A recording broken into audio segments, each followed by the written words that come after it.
are things going for the Meg and her brand and her terrible finale of With Love, Meghan? Not well at all. This last week, it was revealed that the Meg's website traffic for As Ever has dwindled. She's not even managing to get 200,000 web page views per month. And that includes repeat visits. I know when I'm going to buy something, I usually go by the website probably an average of 2 to 3 times before completing my purchase, with the exception of like groceries, because I get interrupted or I run out of time or like I need to go look for something first, whatever. So this means that the actual number of like authentic or new web page visits is much lower than 200,000. And then the actual number of sales would be a small fraction of that, because more people are going to look at your website than are going to actually place an order.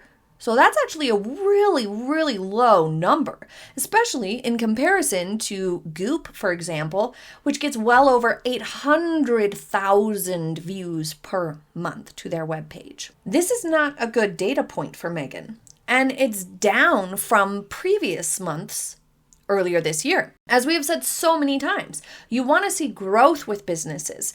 And the Meg's initial launches, those that had quick sellout, were micro drops, meaning they were such small numbers available and the sales data was skewed because so many reviewers bought them to make their content or articles, that the sales numbers initially were not representative of sustainable sales performance over time.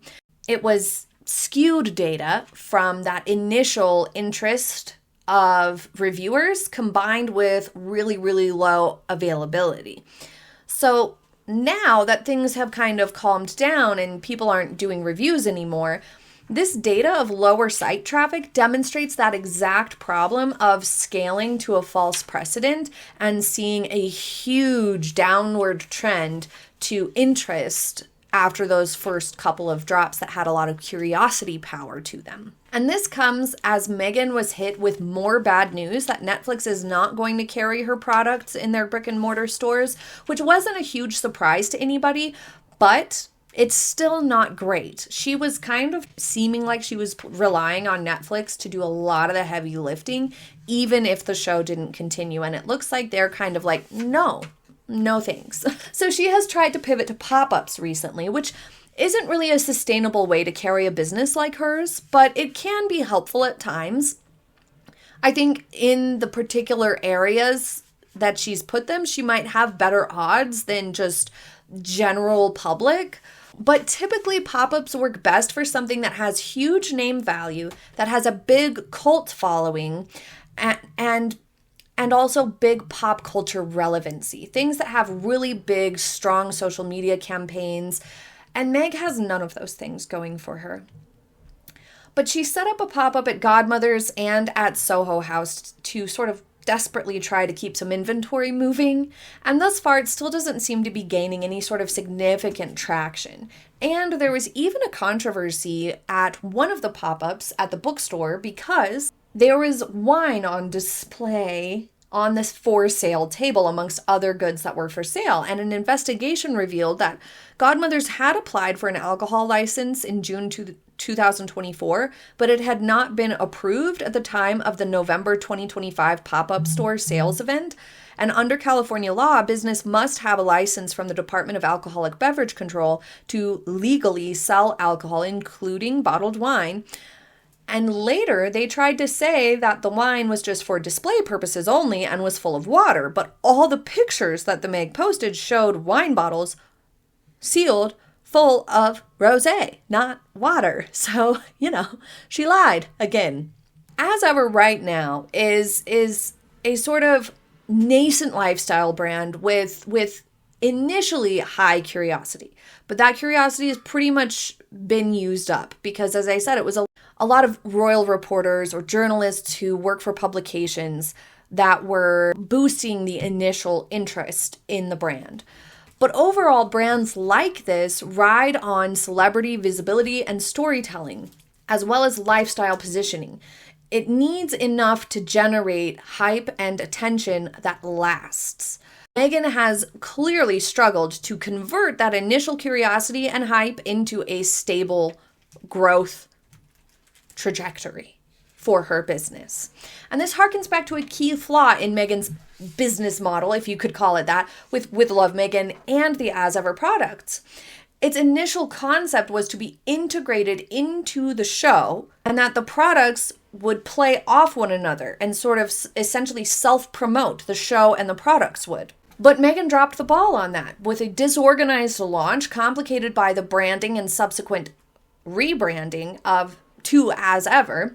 And so as Netflix went ahead and pushed forward with publishing the content that they invested in on time this year, or at least not pushing it too much later, the brand, As Ever, was playing catch up with the product end and missed massive opportunity for exposure in the show. They missed the window to have the products on hand in the show and featured in the show, which was kind of the only way that this was really going to work. If it were going to work at all, that would have given it the best odds for every episode of Meghan's show to have featured some of her products, even in a casual way rather than a pushy sales lady way. That was the best shot to maximize potential. And that got blown to smithereens with Meghan's unorganized approach to things. And so apart from those complications, on top of it, the goods aren't exceptional. They're not reviewed very well. And therefore, the brand pretty much only has Meg's celebrity going for it. It kind of all rides on Meg. Her visibility and brands like this require interest in the celebrity and their lifestyle and their storytelling and whatnot through social media and things like that to really push the products and the brand.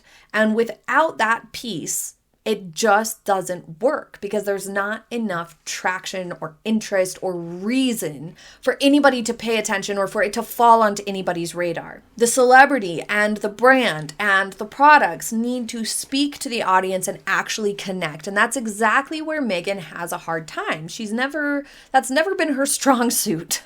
Unfortunately, she's just not very creative, and her pretentious, stuffy unlikability really hinders all of it. Furthermore, her approach of publicizing her business as some huge success before it actually achieved any degree of success or established itself at all only made things worse because it just revealed more reasons to dislike Meghan and her brand.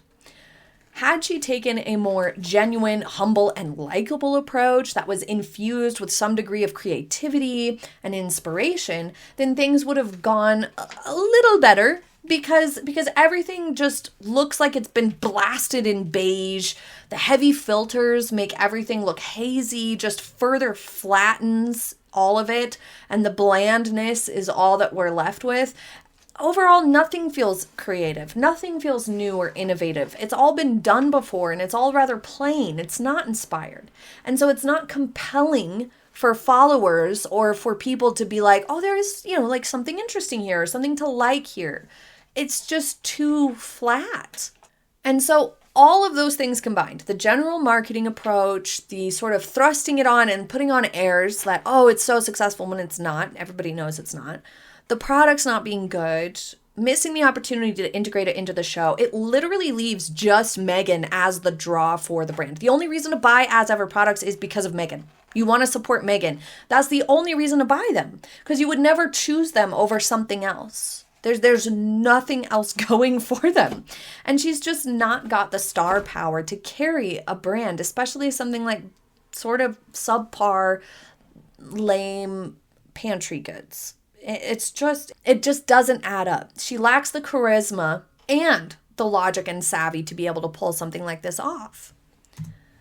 Not everyone is a salesperson. And for a business, you do need to have that sort of salesperson mindset. And she doesn't. So as the holiday season that Meghan was holding out hope for as being the thing that would boost the sales back to where they were initially and get her a spike again in sales, it's become clear that's not even enough to save her brand. The numbers are not good. For the website traffic to be not even cracking 200,000 is detrimental. That is bad, especially around the holidays. But leave your thoughts in the comments. Thank you for joining me today. I hope you have a happy day ahead, and I will see you next time. Bye.